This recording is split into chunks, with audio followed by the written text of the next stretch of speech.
বিশ্বের বিভিন্ন দেশের উপর মার্কিন সম্পর্ক শুল্ক কার্যকরের ২৪ ঘন্টা না যেতেই তা ৯০ দিনের জন্য স্থগিতের ঘোষণা দিলেন ট্রাম্প।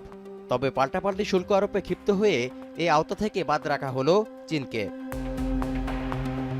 শুধু তাই নয়, চীনা পণ্যে ওয়াশিংটনের ১০৪% শুল্ক আরোপ কার্যকরের জবাবে যুক্তরাষ্ট্রের পণ্যে বেইজিং ৮৪% শুল্ক বসানোর ঘোষণা দেয় ক্ষিপ্ত ট্রাম্প। তাই চীনা পণ্য আমদানিতে শুল্ক হার ১০৪% থেকে আরও বাড়িয়ে তাৎক্ষণিকভাবে ১২৫% কার্যকর করলেন মার্কিন প্রেসিডেন্ট। ওয়াশিংটনের এই শুল্ক আরোপকে নিপীড়নমূলক আখ্যা দিল বেইজিং। বান্ডেল থাকলে প্রতি সেনমানিতে টাকা বাঁচবে। বিকাশ সেনমানি বান্ডেল কিনে জিতুন প্রতি লেনদেনে।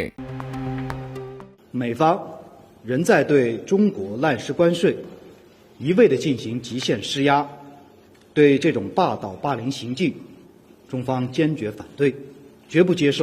এদিকে বুধবার ট্রাম্পের শুল্ক আরোপের বিরুদ্ধে ইউরোপীয় ইউনিয়নের ২৭টি দেশও চীন এবং কানাডার দেখানো পথে হাঁটার সিদ্ধান্ত নেয়। জানায়, পাল্টা পদক্ষেপ হিসেবে ১৫ এপ্রিল মার্কিন পণ্যে অতিরিক্ত ২৫% শুল্ক আরোপ করবে তারা।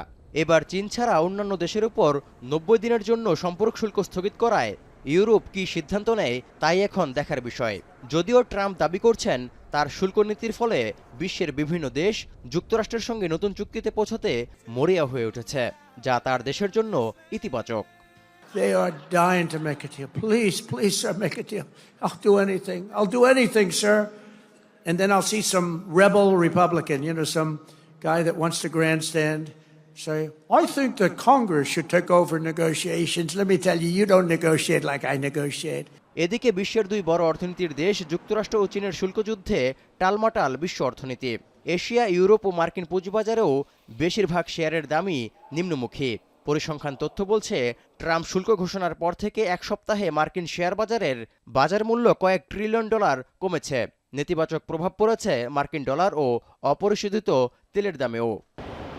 শুল্ক নিয়ে চীন যুক্তরাষ্ট্রের যে বাণিজ্য যুদ্ধ শুরু হয়েছে তাতে ওয়াশিংটন বিজয়ী হতে পারবে না বলে মনে করছেন বিশ্লেষকরা। তৌহিদুর রহমান, এখন বিশ্ব।